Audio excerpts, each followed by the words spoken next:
Quelques conseils pour voyager au Vietnam pour pas cher. Salut à tous, j'espère que vous allez bien. Moi ça va, mieux que vous, de mieux en mieux. Alors je me trouve actuellement à Ho Chi Minh Ville, dans le sud du Vietnam. Voilà. Alors aujourd'hui, je vais vous donner quelques conseils pour faire de belles économies au niveau de votre voyage.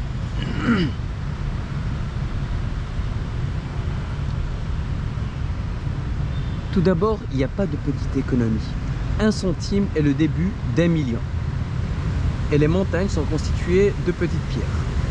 Premièrement, réservez votre billet 4 à 6 mois avant le jour de votre départ en visant la période sèche qui part de novembre à avril.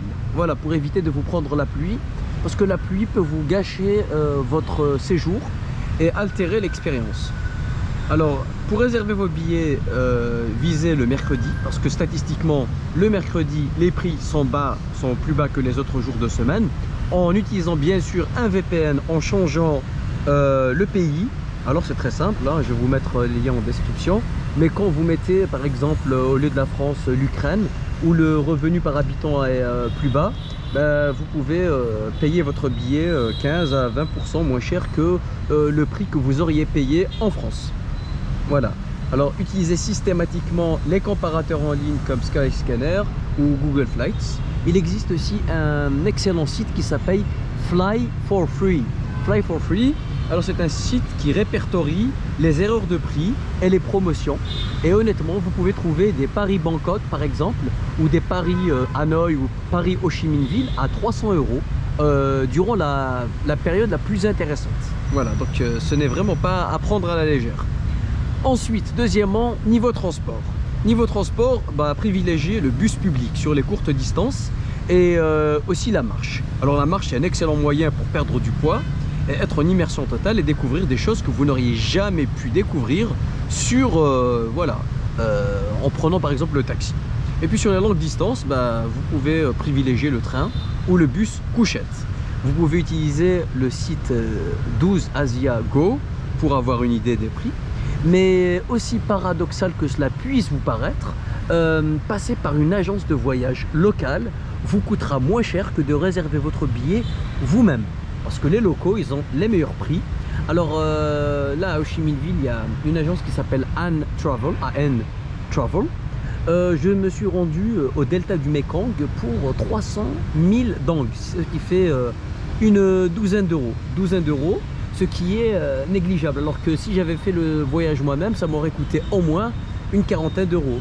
Et il y a une agence en bas de mon hôtel qui proposait exactement le même voyage pour une cinquantaine d'euros. Voilà, donc à ne pas sous-estimer. Voilà, comparez systématiquement les prix, ne soyez pas fidèles, faites jouer la concurrence. Voilà, c'est des questions, c'est des réflexes et c'est du bon sens paysan. Mais beaucoup de gens prennent ces conseils de base à la légère en supposant que c'est simple, mais en soi, ce qui est simple fonctionne le mieux. D'ailleurs, Léonard de Vinci disait la simplicité est la sophistication suprême. On a tendance à sous-estimer la simplicité, mais c'est dans la simplicité que l'on trouve le remède à tous nos problèmes. Voilà. Ensuite, troisièmement, on va parler des hébergements. Si vous voyagez seul, bien sûr, privilégiez les auberges de jeunesse. Vous pouvez en trouver à 3 € la nuit. Alors, vous pouvez utiliser Booking pour comparer les prix et avoir une idée du marché local. Ensuite, pour réserver, il vaut mieux réserver sur place, directement, en payant cash et en évitant de passer par le site. Et là, vous pouvez faire des économies allant, on va dire, de 15 à 20%. 20%, voilà, c'est non négligeable, surtout si vous restez une semaine, 10 jours, et il n'y a pas de petite économie, comme je dis tout le temps. Voilà. Quatrièmement, côté nourriture, évitez les zones touristiques. Voilà, je n'arrêterai pas de vous donner ce type de conseils. Vous pouvez faire de belles économies et les prix varient du simple au quadruple, voire au quintuple. Au Vietnam, en tout cas, vous avez un large choix au niveau de la street food. C'est la street food qui est relativement propre par rapport à d'autres pays comme l'Inde par exemple.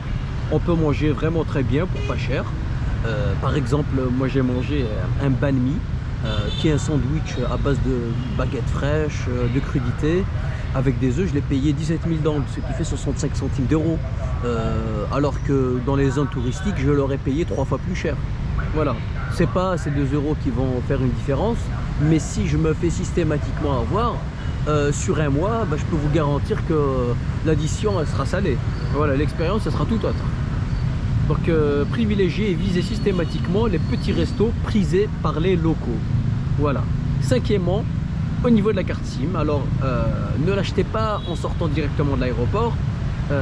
Déjà même au sein de l'aéroport, les prix peuvent varier du simple au double. Donc comparez systématiquement et choisissez les guichets qui sont les plus loin de la sortie. Voilà.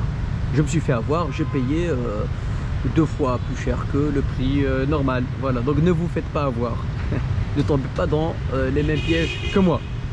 Ensuite, le dernier point, c'est le taux de change. Le taux de change, alors il est plus intéressant bien sûr d'échanger ces euros ou ces dollars contre des dangles en ville qu'au sein même de l'aéroport, parce qu'à l'aéroport ils prennent des commissions exorbitantes et honnêtement ça peut vous plomber votre budget. En ville, les meilleurs plans résident dans les bijouteries, voilà, ou sinon dans les bureaux de change. Le plus important c'est vraiment de comparer. Donc voilà, vous vérifiez systématiquement le taux de change, vous utilisez sur Google, ça vous donne déjà une idée.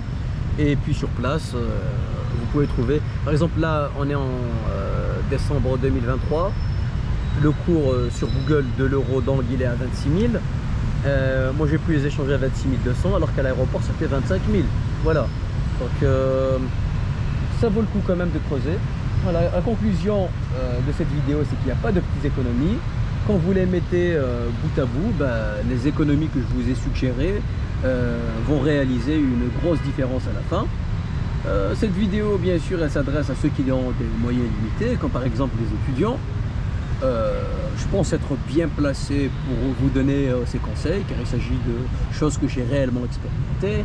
Maintenant ça va, j'ai une situation assez confortable, mais quand j'étais étudiant je peux vous dire que j'ai traversé l'Europe et ça m'a pas coûté très cher. Voilà, on peut toujours voyager, on peut toujours profiter de la vie.